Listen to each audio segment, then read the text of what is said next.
fresh every Tuesday for MSPs around the world.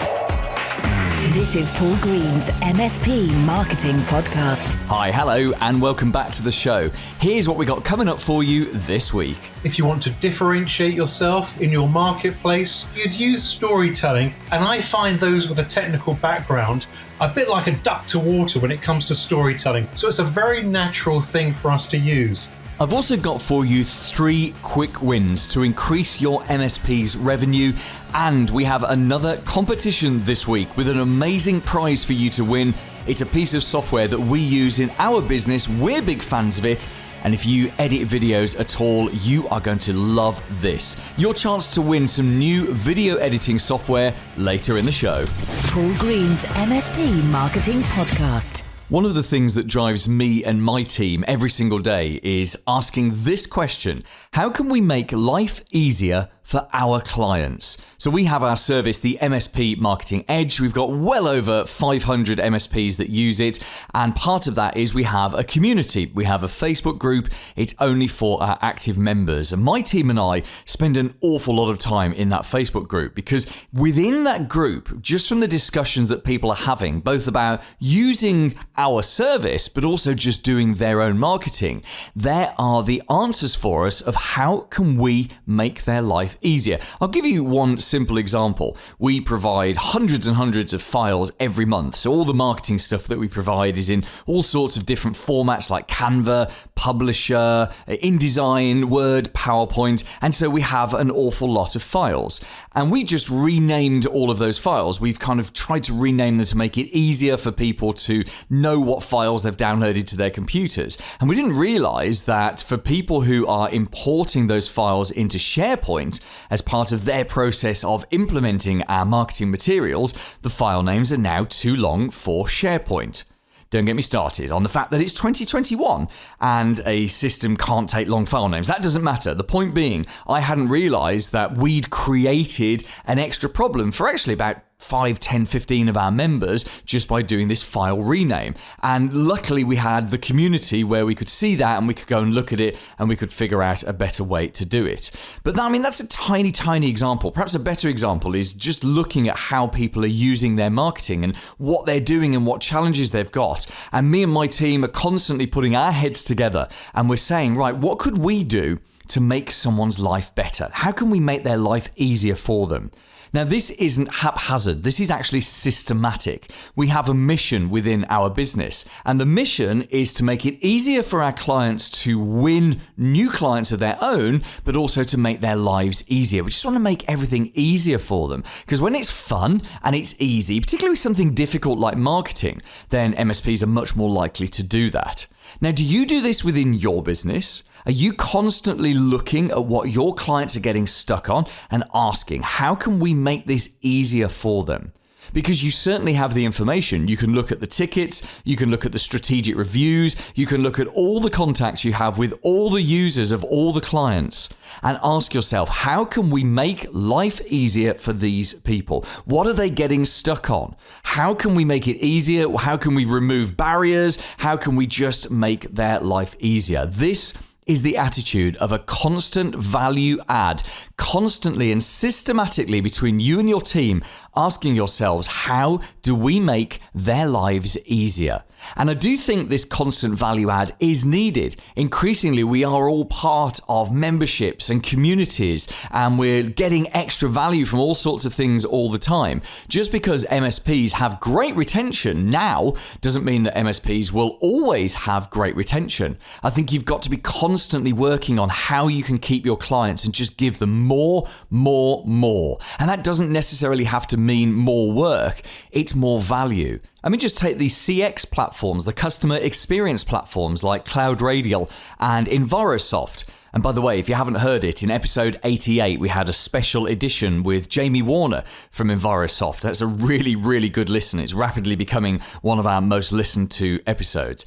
Anyway, if you take those CX platforms and say the main goal of those is to make life easier for your clients, it gives them somewhere they can go and see what support tickets they've submitted or support requests. It's where they can access training videos. They can see what's happening with their cases. There are all sorts of useful things they can do in those CX platforms. There's a great example of value add.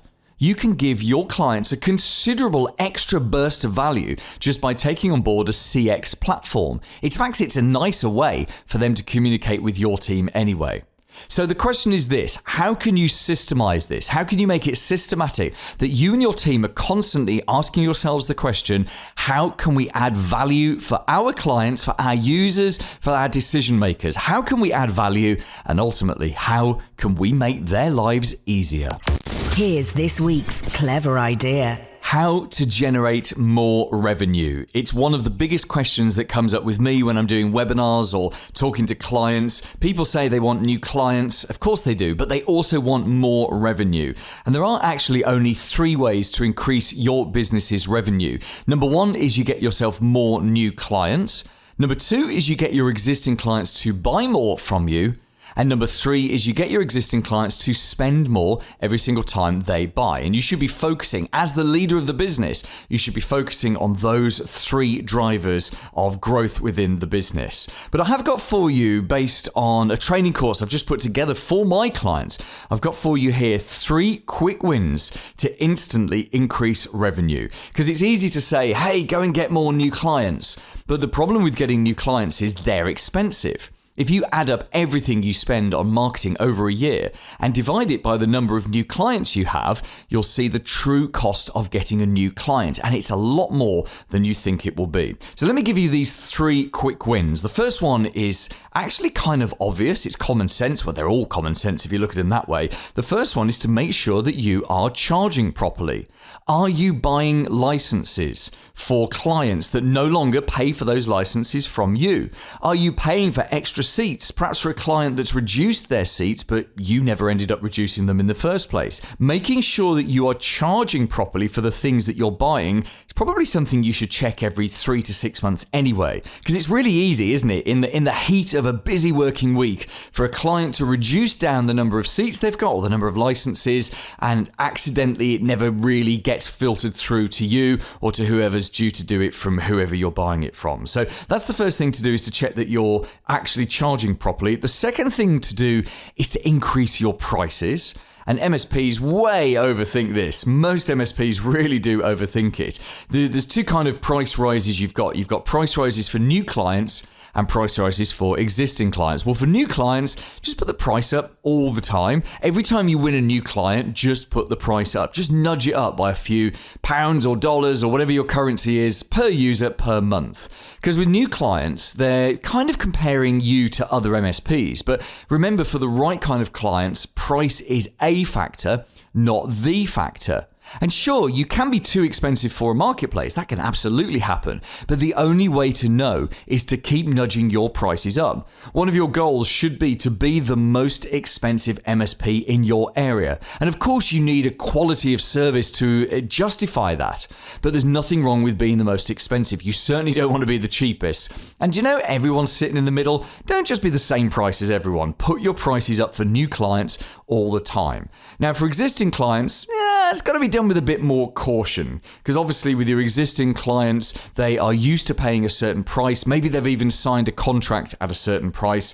There are 2 ways that you can put prices up. You can do it overtly or covertly. Overtly is where you just put the prices up. You just say, hey, cost of living is going up, prices are going up everywhere, and we've got to follow suit because the prices of what we buy to service you are going up, so we need to charge you more. And you just pop their prices up, and there's nothing wrong with doing that once a year or once every couple of years. There's also the covert way of doing it. The covert way is when they buy something, you charge them a lot more for it. So let's say they buy something that costs you £1 or $1 per user per month, and you might think of charging them £2. That's your margin on top. Actually, what if you charge them £5 or $5? Or even £10 or $10. You basically put a load of extra margin on top. And what you're doing is you're not profiteering, you're not being greedy. What you're doing is you're giving them a covert price rise, so that overall they are contributing more gross margin into your MSP.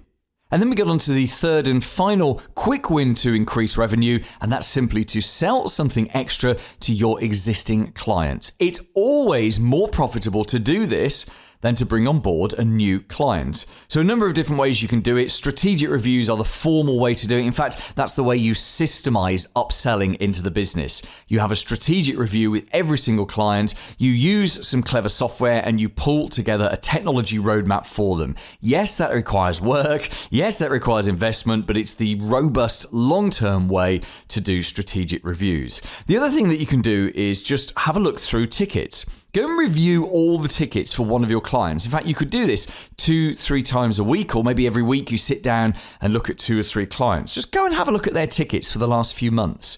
Do you spot any trends? Do you see that there's a problem there that you could actually take away for them? If you sold them an extra service or did a project for them, what are the easy wins there? And then you can just pick up the phone, literally pick up the phone, say, hey, I've just been reviewing all of the support requests that you've put in over the last few months, and I've noticed that 5 times now, X has broken, or you've run out of X, or whatever it is. And then you can say to them, do you know we can just fix that? Would you like me to just talk you through what that would be and how much it would cost? And some people will say yes to this. Some people will say no. So what? Doesn't really matter. The point is you can sell extra stuff to people by solving their problems. Give them what they want, give them what they need, and take away their problems and their fears. And these are 3 really easy ways to increase revenue in your MSP pretty quickly.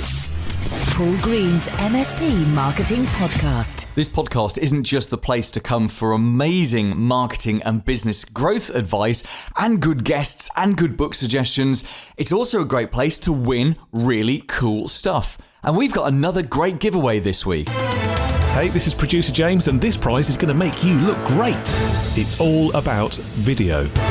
So videos can, of course, bring your MSP to life on your website and on social media, be that footage of yourself or client testimonials, or perhaps you've even got in some educational videos from the likes of the MSP Marketing Edge and you need to put your branding onto them. But how do you edit, craft and manipulate video? Well, the video editor that we recommend the most already is by TechSmith, and it's called Camtasia. It's one of these amazing pieces of software that is not only intuitive and easy to use, but is also packed full of powerful high-end features. On one hand, yes, you can do simple editing with it, or on the other, you can do layering, titles, green screen, chroma key replacement, and so much more. And just for listening to this podcast, thanks to our friends at TechSmith, you can win the latest copy of Camtasia. All you need to do right now is go to a special page and enter your details to go into the draw. Go to paulgreensmspmarketing.com/win. Do that right now, and at some point after midnight UK time this Sunday, 28th of November, a winner will be randomly drawn, and it could be you. Good luck. The big interview. Hi, I'm Roger Jones, and I specialize in helping tech firms grow their business through the power of storytelling. And storytelling isn't necessarily something I ever thought would be on this podcast. For me, marketing is all about a whole series of practical actions. But talk to me, Roger, about how you would actually use storytelling to find yourself some prospects and engage with those people. Personally, I think storytelling is the most natural thing in the world to use because most of our conversations are in a narrative or in small stories. So it's a very natural thing for us to use. And I think it's a very underused tool to influence and persuade people. So you'd use storytelling in all your communications. In fact, you could storyfy your business as I do with some of my clients. So you could use it in a sales situation. If you want to differentiate yourself in your marketplace, you can use it in social media, in your website, in your blogs. I think it's a very highly practical tool to use when used in the right places. I love the sound of storify your business. Let's come back onto that in a few moments' time. Let's first of all look at exactly how would you do that. So, Roger, if you assume that the vast majority of people listening to this, they're techs, they got into their MSP because they love technology, they love fixing problems, they love helping people and generally making sure that businesses use technology to achieve the things they want to use. So typically they're not marketers and that therefore they're not, I would say, professional storytellers. Give us some practical examples of how you actually use stories to improve your marketing. I work with primarily technical firms, and I find those with a technical background a bit like a duck to water when it comes to storytelling. Once they sort of ignite what I'd call their inner storyteller. But when it comes to sort of the practical application of storytelling, there's a range of areas where you can use it. For example, the origin story of your company is extremely powerful. Rather than saying, I'm an MSP business owner and I do this, you go back to the reason why you're doing it. What's the narrative? What's the story when you created the firm? Another area to use stories, most of us were in competitive markets. And to have stories that differentiate you in the marketplace and your MSP firm in the marketplace are extremely powerful. And these, rather than the traditional dry, dull case studies that companies use case stories instead. Another area, what I call inoculation stories, extremely powerful. In any situation in business, you get people putting the blockers up, the classic sales objections. But you can handle them really elegantly with a story of someone who may have had a similar type of objection in the past, how it was overcome thanks to the power of your work. And I would say the most powerful story, particularly from a sales perspective, is a future story. If you use a future story in the sales process, which is painting the picture in the future after they use your services, you're just going to be far more successful. I have one particular client. Okay, it's not a small business. It's a large multinational. They're equipped to do research on their sales teams. They found that those salespeople who use stories, particularly future stories in the sales process, were 2 to 3 times more successful than those who just took a traditional sales approach. So, to summarize briefly, I'd say the origin story, extremely powerful, differentiation stories, what I call those inoculation stories, and those stories that inspire action, the future stories. I'm remembering something I've read somewhere, and I'm desperately trying to remember which book. It might have been something by Robert Cialdini or somewhere else, but I remember reading that the reason that stories engage with humans so much is because when you tell someone a story, and it's not just a series of facts, it's that built-up thing, that story that we're telling, it actually gets more parts of the brain engaged. And I don't know if I'm making this up or whether I have read it somewhere, that before we had written communication and formal methods of recording information, that was how information was passed down from the generations through stories. Am I correct in this, Roger? You're totally spot on there, Paul. That's why, one of the prime reasons why stories are so successful when you're trying to persuade, influence, inspire, and resonate.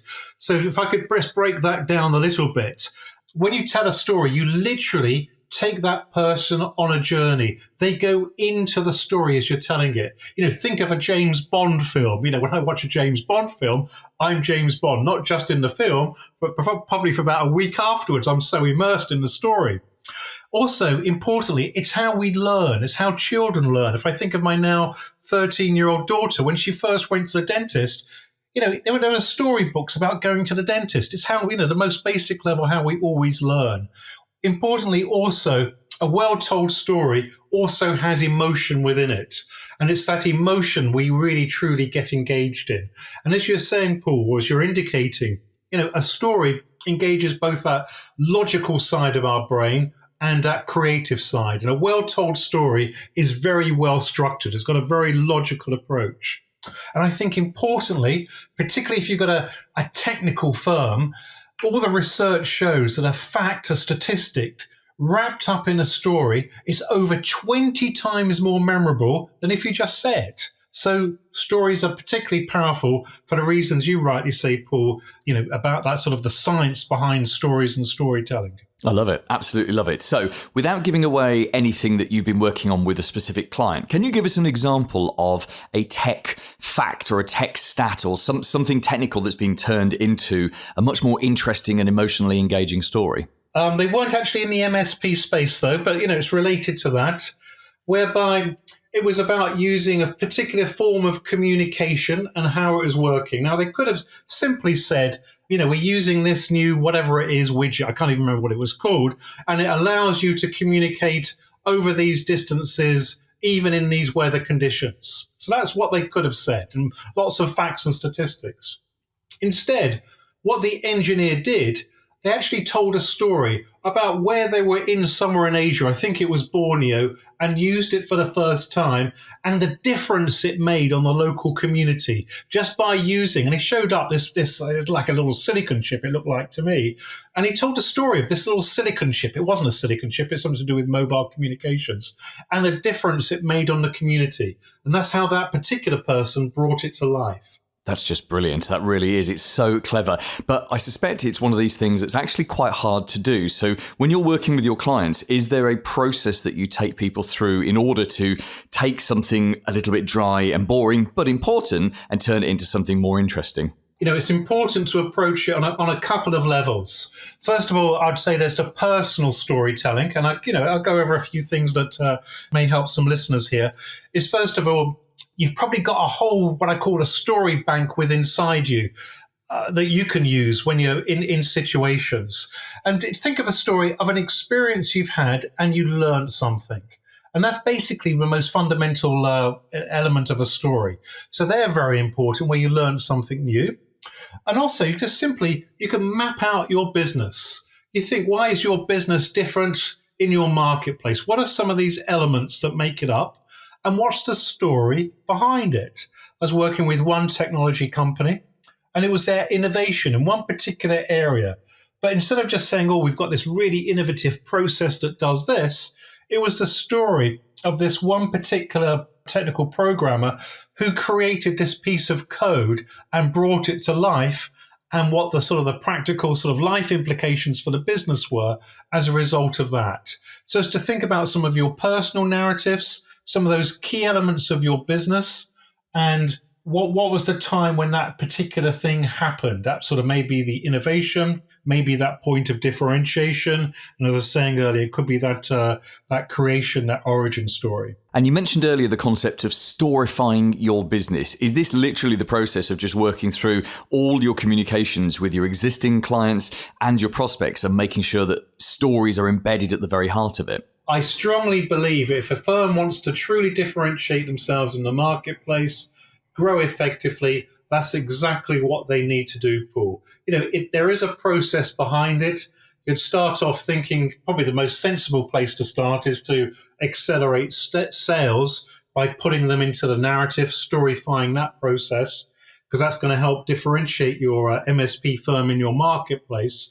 But then you can start to look to other key areas. So rather than have a dry, boring website, have a bit of a story on there. Why was the firm created? What makes you different? Bring it to life a little bit. You're going to engage people with that. You're going to draw them into your own particular story. So that's what I mean by storyfying it. And from that point, you will find then that it'd be quite natural then, even if we're going it down to the basics of, a post on your website or on LinkedIn, you'd end up putting it into the story format. So it's taking all those elements within the business, still using facts and figures, but making them more engaging by storyfying your business. Brilliant. Roger, tell us about your business and how can we get in touch with you? My business is very, very simple. I work with tech firms to allow them to resonate more effectively with their clients, accelerate their growth and differentiate themselves in the business. And there is quite rightly a process to go through. I work mainly one-on-one with companies, and they're welcome to make contact with me via my website, which is Roger, ROGER.com. Paul Green's MSP Marketing Podcast. This week's recommended book. Hi everybody, my name's Greg Jones, Business Development Director at Datto. My book recommendation today is The MSP's Survival Guide to Co-Managed IT Services by Bob Coppage. A great book that all MSPs should read at the moment. Extremely topical in terms of the opportunities around co-managed. This will give you insight in terms of how to add revenue to your MSP business. Coming up next week. Hi, I'm Phil Morgan, and next week I'm on the podcast with Paul Green, helping MSPs understand how we no longer need to use fear, uncertainty and doubt in order to scare our customers into purchase cybersecurity from us. We'll also be looking next week at why speed is everything. If someone inquires into your MSP about potentially becoming a client, your chances of winning them depend on how quickly you get back to them. Even a 24-hour delay these days days can be too much. How can you reorganize your business to make sure that any possible opportunity to generate a new client or new revenue can be acted on really quickly? We'll look at that next week, and we're also going to look at why the MSP business model just makes your cash flow easy. If you're having any cash flow issues right now, maybe it's because you haven't fully embraced the MSP model. I'm going to look at the 3 things in particular that make it just beautiful for you and how you can make cash flow so much easier in your MSP. Have a great week in business, and I'll see you then. Made in the UK for MSPs around the world. Paul Green's MSP Marketing Podcast.